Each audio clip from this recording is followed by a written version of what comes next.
Welcome to Along the Way, Stories from Life, a podcast produced by Still Point Theater Collective.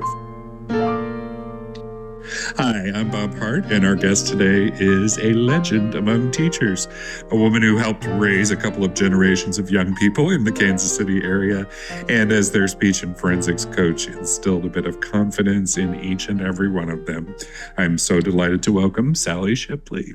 Well, thank you, Bob. It's nice to be here. Well, it's delightful to have you here. As you know, the subtitle to this podcast is Stories from Life.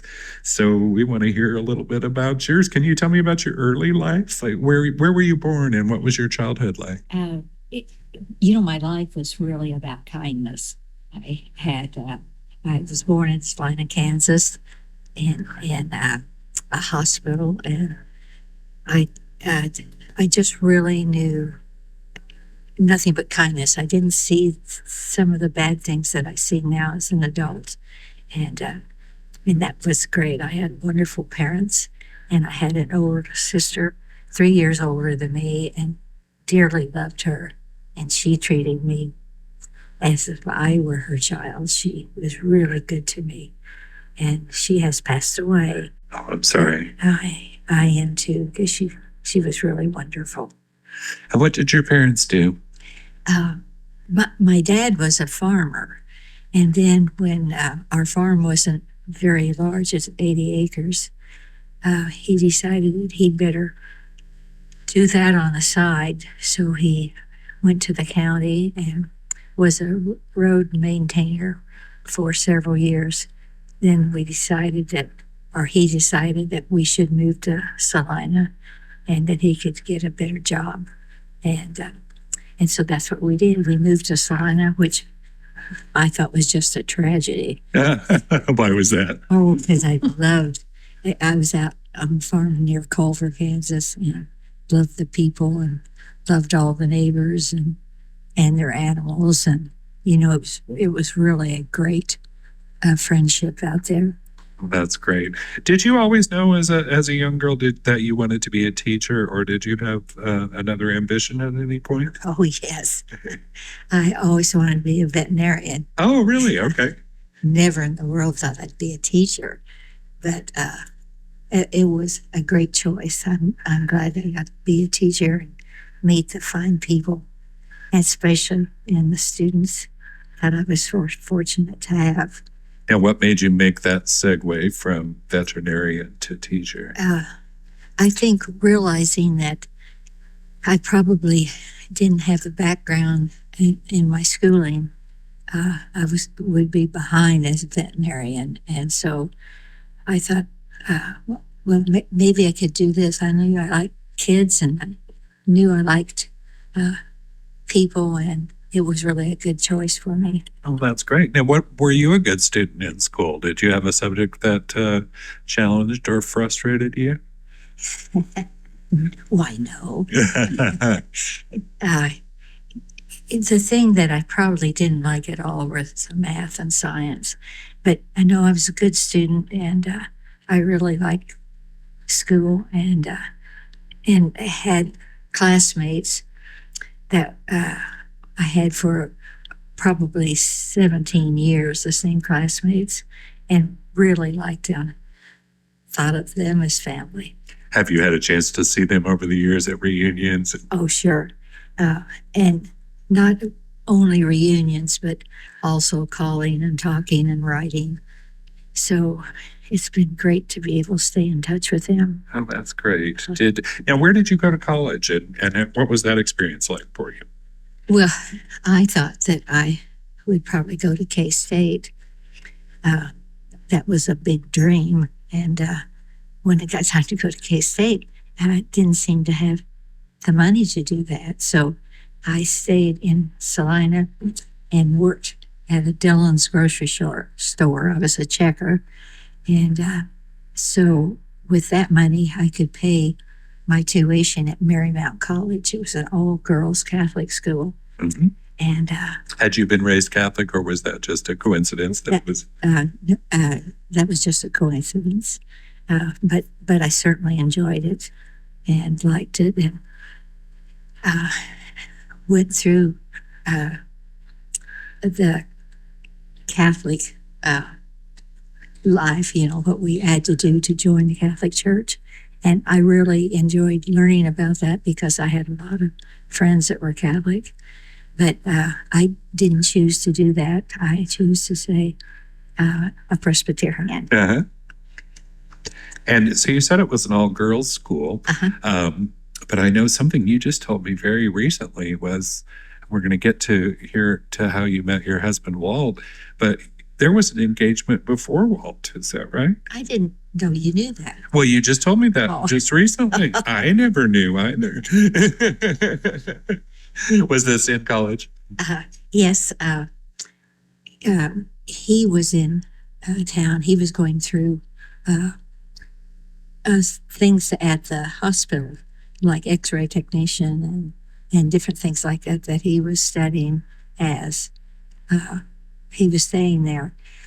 And I met him at a dance. It was SIAC that was on Wednesday nights. And I met him there, and I thought he was kind of interesting. And so we were engaged, I think, 5 years. And then I just wasn't ready to get married yet. I don't know if I want to be this personal. So that's fine, sure. I said to him, I don't want to get married right now. I'd like to have some freedom before we get married. And I said, I'd like to go to Kansas City and live with my sister and brother-in-law and just live that life for a while and see if I really want to get married, period. And he said that was fine. So I went to Kansas City and to live with them, and I got a job there and really enjoyed it. And then when I realized that I really liked that freedom and wasn't ready to get married yet, I decided that we should talk about that, and I would take a year off and teach and see if maybe I would be ready to settle down. And I did that, and I loved this man, but I had to tell him I just didn't want to be tied down now. And anyway, he was a wonderful man and really cared about him. But he died, and I remember I went to his funeral, and I was standing on the side of the room, just kind of leaning on the windowsill, and this young girl came up and said to me, I want you to know that I am his daughter. And I think I knew he had a daughter. I knew he finally married, but anyway, she came up and told me things about him and about how he felt about me, and it wasn't anger or anything bad. And I was so thankful that she came up and said that and talked to me about that. She was really a nice young lady, and he wanted a child so bad. He really got a good one. Oh. Now, when did you have the good fortune to meet Walt? Was that in Kansas City? Yes. When I moved to Kansas City, I stayed with my sister and her husband, and Walt was her husband's best friend. Okay. They both were motorcycle enthusiasts, and so they did a lot of competition riding. And so then they came out to Salina and rode in competition, hill climbs and endurals and things like that. And so I just got to know Walt. I didn't particularly think of him as anything but my brother-in-law's best friend, and he didn't think of me as anything else either. And then, so when I did move to Kansas City, I don't know how it happened, but I moved in August, and we were married the following June. Oh, No. August. No, August, the following August. Following August. Well, something changed along the way, and you became something very special to each other. Yes. Correct? Now, I believe you told me you and Walt were married nearly 60 years. Is Yes. that correct? Like 2 months of 60 years. Okay. Yeah, I've never been married, but I certainly know a lot of people who are or who have been, and they say marriage is hard work. Even when you love someone, even when it's the right person for you, you got to work at it. Is that your experience? You know, I just live in kindness, I guess. We really enjoyed being married. We enjoyed some of the same things, and only disagreements we had probably were about how many dogs we could have. How many would you have liked to have? You just think of it. I know you love the dogs. Yeah. Oh my, yes, I did. So now, when and where did you begin your teaching career? I know you didn't go immediately to Shawnee Mission West. Yeah. The man that I was engaged to lived in Beloit, Kansas, and worked at the hospital there. So he asked me to move to that area, and we could be together. So I moved, and it was a small town called Glen Eller, Kansas. And Glen Eller it just was a phenomenal town, small town. People knew everything about you. You couldn't do anything, and it would be talked about the next morning. But gosh, what nice people, and what good values, and I really enjoyed living there. And some of those students I still see and still talk to that I had there. It was a great experience of teaching there. And I learned so much, more than probably the kids did. Now, was it a little bit of a culture shock coming from a small town to Shawnee Mission West, which I think you started in 1964 there? Is that Yes, right? yes. Yeah. I would say it was. I would maybe have, like Glen Elder, I would have maybe 3 in a class, where at Shawnee Mission West, I would have 25. And, but I enjoyed it so much, I didn't worry or whine about the class size. I just enjoyed that age of student, and I'm so lucky the life I've had, and what all I've learned from the students, as well as their parents. And I was always afraid of parents. I always thought they'd think I was too silly or something. Now, did you start out when you first came to West? Were you right away the speech and forensics coach, or did you have to build up to that? Yeah, I had one sophomore English class, and then I had 4 classes of speech 1. And as we got into speech 1, I just enjoyed interp and acting and things like that. That my speech classes became more like the forensics class had ended up to be. And so that was a good thing. And soon I had, all forensics classes. And then we found that we could compete. And so we got teams together and started competing in forensics across Kansas.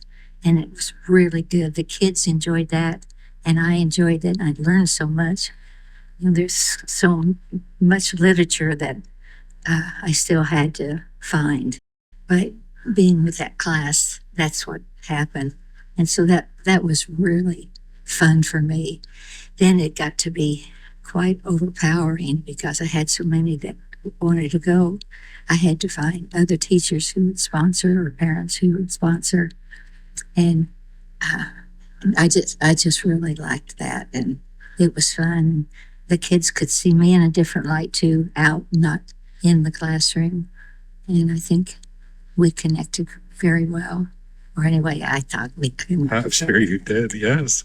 The one of the things that you're famous for is the roll call question, which, for those who aren't familiar, it's just basically when you're taking attendance, you have a question of the day, like if you had a superpower, what would it be? And each student would, as they stood up to let you know they were there, they would answer the question. I wonder, did you create that yourself? I know it's been borrowed by a lot of people since, myself included. Good. Just somehow I knew that they had to have comfort in that classroom. If they're going to be speaking and talking to people, I wanted to be a great atmosphere. So I said on the first day, I will have you stand and just say your name. And so that we all get to know each other's names so we can have a friendly classroom. And I said, you stand tall, speak out, so everybody can hear you. And so we did that for about a week. And then I said, I'm going to add something else. And some of it was maybe, what was your favorite holiday memory, or what was, just something out of that they didn't have to stop and prepare for. And then I told them, you don't have to worry now. You've given your first speech, and people know something about you, and it's just kind of a nice atmosphere. We know some about each other, and we'll try to keep doing this as long as it's working for us. And it really worked. And gosh, I've used that in all my years of teaching, that roll call question, even when I had adults, and it worked with them too. And it was funny how now, years later, some of those kids will come up and say to me, they're not kids anymore, do you remember when so-and-so said that about the dog or the cat or something? And so they remembered and they liked that. And it really did make the class comfortable, and it made me comfortable too. I've really enjoyed that. I wonder, in those early years of teaching, it was the 1960s. Shawnee Mission West. Well, it was the 1960s everywhere, but that was not a particularly calm time when we look back. What was the most difficult part of teaching in the early years? And as the world kind of changed around, did that change? Yes, it did. But there was a calmness in the classroom, and I guess I'd give credit to the roll question, because if somebody was harsh or angry at something and would stand up for their roll question, be harsh or angry, then the kids that called on next made it less hostile and less poked at anybody in the class. And so I found that a really good thing about that roll question. And if we had visitors, they had to do the roll question, whether it was the police chief or the principal or whatever. And, they didn't want to do it. They really didn't. They were kind of afraid of that. So that was good. Was there a specific point when you started to realize you were having a really profound and positive impact on your students? No. No. I never thought that way. The one thing I did think is, just how neat this kid is. Or just think that's what he said and what he said 3 or 4 days ago. And I didn't think it was me. I thought, they're just coming around. They're just nice people, and they're thinking more positively than negatively. Yes. Yeah. Which brings us to a Sally Shipley trademark. You were known to use the phrase "be positive" a lot. That was all of your students heard that. Why did you emphasize that so much? Well, I didn't realize I did until a couple of days when Lisa said to me, "You always said be positive." I didn't realize I was saying that. Oh, really? Uh-huh. It was a common common phrase. Was it? Yes, and I'm sure we probably all needed it. I'm a former student of yours, as is Lisa Wagner Carollo, who you mentioned. She's the producer of this podcast, and yes, we all heard it a lot, and I think it was helpful. But I wondered, was it necessary? Were we not being positive, or was it just more of a philosophy of yours? No, you were probably making fun of us. We're probably doing that. And I just didn't realize that, but that was, well, I really liked having a good atmosphere. You know, some kids came to school in such bad situations, and we want everybody to be noticed and feel wanted and loved. Yes. And that just sounds so phony, but it wasn't. It was. It doesn't sound funny. Not coming from you, it doesn't. But I did. I really enjoyed the classes and you kids, and thinking that I'm still talking to two of you today. And that you're talking to me. Yeah, you have so many years of former students, and they're in all walks of life at this point. And a lot of your former students have become, theater professionals or work in the film or entertainment industry or whatever. You have a couple of really high-profile former students in Paul Rudd and Jason Sudeikis, two really fine actors. I wondered, is it gratifying to you when they say, as they both have, that you were an important figure in their lives? I don't think of it that way. I think of haven't they done well? They've really made names for themselves, and are good people, and they both were very honorary. But everything they did, they always did in front of us, so everybody was included. But yes, and I'm so happy for them, to get the recognition, because so many of you did so many important things, and you don't get that recognition. So I love it when you shine. Right. Yeah. For just as many of the ones who've chosen to go into some sort of performance career or entertainment, there are others in every conceivable profession who just are more confident, who can stand up and speak in a meeting, because maybe going back to that roll call question. Yeah. Do you take just as much pride in that? Oh, you bet. Yeah. Oh, that's wonderful. There are some things I've just always wondered about you. No, these are real. These are like shallow things. I know how much you love a good script and entertainment. I wonder, did you have a favorite actor or actress, and do you have a movie that is your all-time favorite? Yes, but it was in the days where the only time you got to go to the movies was on Saturday, when your folks would you're Right. down to shop, and they take us and put us in the theater. And of course, it was always Roy Rogers movies. So Roy Rogers. I remember that now. You loved Roy and Dale, didn't you? I did. Yes. And followed them a lot in books, magazines and things. And I thought they were the ideal couple. And for one thing, they never had any scandal. They were True. Good people.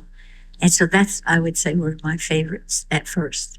That's great. And over the years, are there others that you've really come to admire, or a movie that you can't get enough of? I really do enjoy some of the actors now, especially if they mix with the younger people that are coming up and kind of help them.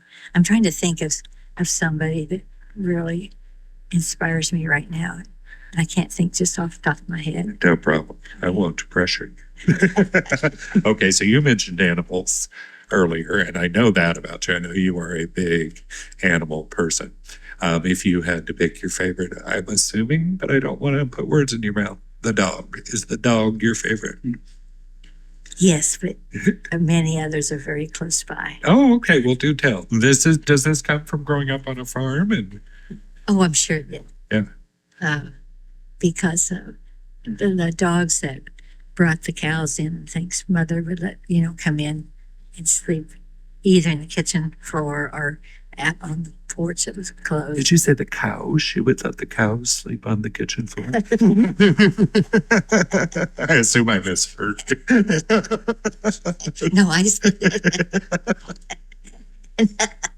no, the cows, the dogs brought the cows into the yard. Okay. Where the barn was. I'm sure some of them got in the house. I just didn't know it. Well, I'm sure they probably did. So, a funny story that I didn't know about until fairly recently, but apparently everyone else did. But one of my good friends in high school was a guy by the name of John Whitell. And I understand you had a funny incident with him in class. Would you care to share with us? Get that name right, John Whitell. Ytell. John Whitell was such a fun kid. But, you couldn't have fun with him because he just ran off with whatever you were doing. And one day, I wouldn't let kids chew gum in class because we were in speech class. And so I didn't want them chewing, and we were watching them wobble that gum around their mouth. And so I've just given this speech about that, and John Whitell was chewing his gum. I just walked over to him. I said, "Spit that out." So he did, in my hair. Did it actually lodge in your hair? I mean, was it difficult to get out? Well, I had to have help. The room just really quieted down because you couldn't touch my hair. You couldn't make fun of my hair. And here you spitting gum in my hair. All right, John Whitell, I hope you're, regretting this moment. I would love to see him share that moment. He was really a fun person.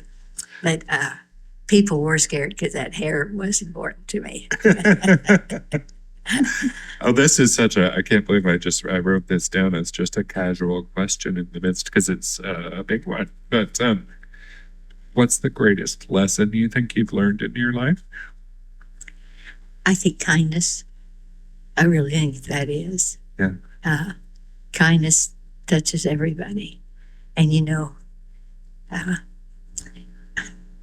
this sounds silly, but I sit in a room with other people and I see people that need to be noticed. And so I can do it by walking by and reaching down and touching them and saying something like, "Oh, it's nice to see you," or, just something, but they were noticed. And I do that in a room where I can't get up. I pray for that person so that maybe somebody will notice them that day, because it's so hard to be noticed.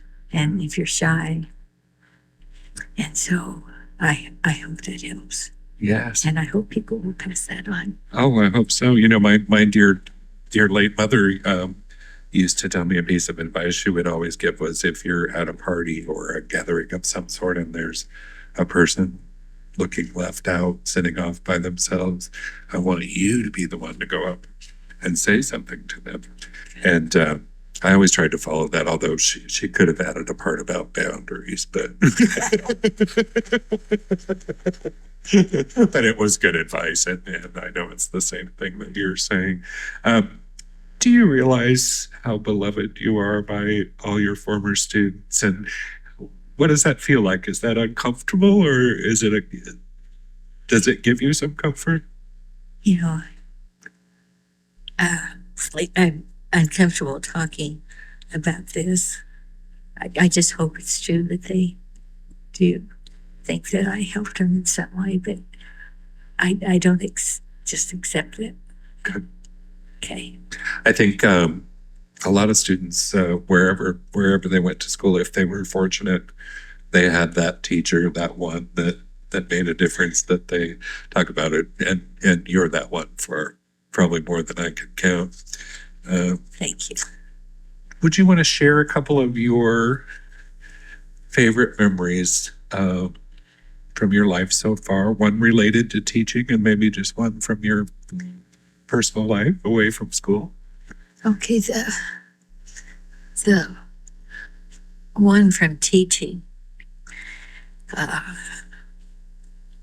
always try to do something different. The administration didn't seem to think it was a good idea, but the first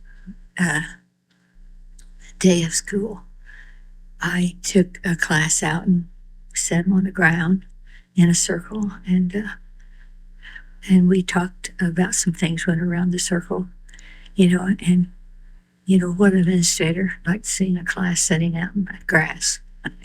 Yeah. And so the next day, we sat back out on the ground. And I said to them, now, this isn't what class is going to be like. You're not going to see me as a kind of a sad, weepy little woman. We're going to have fun in this class.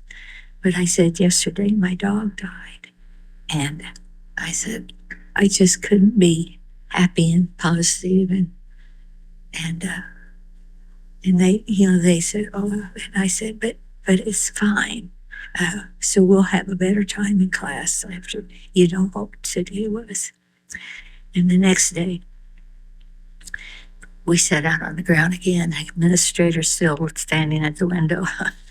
And we got seated. Here, one of the boys brought me a dog. And a new puppy? Oh my goodness. And I said to Walt, Walt won't let me keep him. He said, we're not going to have any more dogs. And two of the boys in class their dads worked with Walt at Honeywell. And they got up and just kind of drifted off and came back. And then a third one came back and said, I just talked to Walt, and he said, bring the damn dog home. Isn't that funny? And this was one in a long line of dogs for you. Yeah. Yes. Well, I wonder, as we all are getting older, I haven't at this point in my life experienced feeling different on the inside than I ever did. Of course, things are happening on the outside that I can't control. But I wonder, in your experience, do you feel different than when you were 5 or 12 or whatever? I really don't, because I just really enjoy people. That's my phone. Oh, okay. That is Sally Shipley's phone. And this is from a man that I started first grade with. And we went all through grade school and then first part of high school. And then we moved to Salina.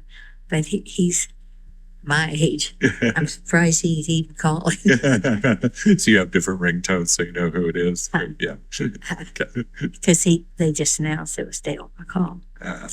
So you still feel the same on the inside is? And I think it's because I just really like people. And I really like when I see kindness in people. And when I see that they've married a good man. As Lisa Wagner Carollo Yes. did. Yes, she did. So, with so much emphasis, as you've explained to us, on positivity and kindness, wonder what was the greatest act of kindness anyone ever showed you? Or is there more than one? Well, that one about the dog really got me, and the fact that Walt accepted it, and we named him Andy J. And Andy Mayfield, and I can't remember what Jay's last name was, were the two boys that got getting. So that's why we named the dog Andy J after those two boys. But uh, I tried to make sure that I knew that it was everybody that got that dog. Yeah. And you see that that act of kindness that I saw, or Yeah, I was just wondering, do certain ones in your life stand out as, wow, that really was an act of kindness that had a profound effect on me? uh, uh, yes, and I can't even narrow it down to one right now. That's good. Uh-huh. There's a lot going on in the world right now. And I wonder, I'm assuming you're an optimist and you're a positive person. I wonder what worries you most about the world going forward, and what do you take comfort in about as the world moves forward? It's really hard to say because I'm afraid sometimes just being in a room, don't know where to turn, or and that's really hard when I don't know. That's fine. That was I don't know if I know how to answer that question, so why am I asking? So, what year did you retire from Shawnee Mission West? 94. 94. So it was 30 years altogether. From 64 to 94. Well, okay. So we're, by the way, we're taping here at the Overland Park Christian Church, which is just about a mile from Shawnee Mission West. Do you look back? Well, I won't put words in your mouth. How do you look back on those 30 years? Oh, just grateful. Just grateful. You know, when I came to Kansas City, I came with kind of a heavy decision to make and different things. And how I ever got Shawnee Mission West, I don't know. But it was, I think, the best. I just think it was really a good school. May I share a funny story that you told me about? I won't use any names, I promise. When Lisa and I were in school, and I understand it changed over the years, but room 123 was where you had speech and forensics. And of course, it was, the room was filled with all the plaques and bowls and trophies and everything won over the years. But it could get kind of rowdy, a little loud sometimes. And one of my favorite teachers, apparently, besides you, was in the room next door and apparently said to you one day, I want to get this quote right. She said, "We try to learn in my class." I can remember her this day. Kids running out, and here she's out in the hall with me. And how can I defend myself? I had to ask her to repeat. Isn't that funny? Oh, I laughed a lot when you told me about that. She was a great teacher, too. She was. And she could have been, really mean about that. Because I deserve that. Well, Sally, I just can't tell you how delighted we are that you would come out and do this for us. This is our first podcast, and to have you as our first guest is just such an honor. And thank you for doing it. And thank you. And I forgot all about it being something that you were going to do something with. Yes. Well, this is all the brainchild of Lisa and her father, Richard. They came up with this earlier. He's since passed away, sorry to say, but it was their creation, and yeah, we're hoping to keep moving it forward. So, I hope it'll be what you want. Yes, well, thank you again, and merriest of Christmases and happiest of New Year's to you. We all love you. Thank you. I love all of you too, including the husband.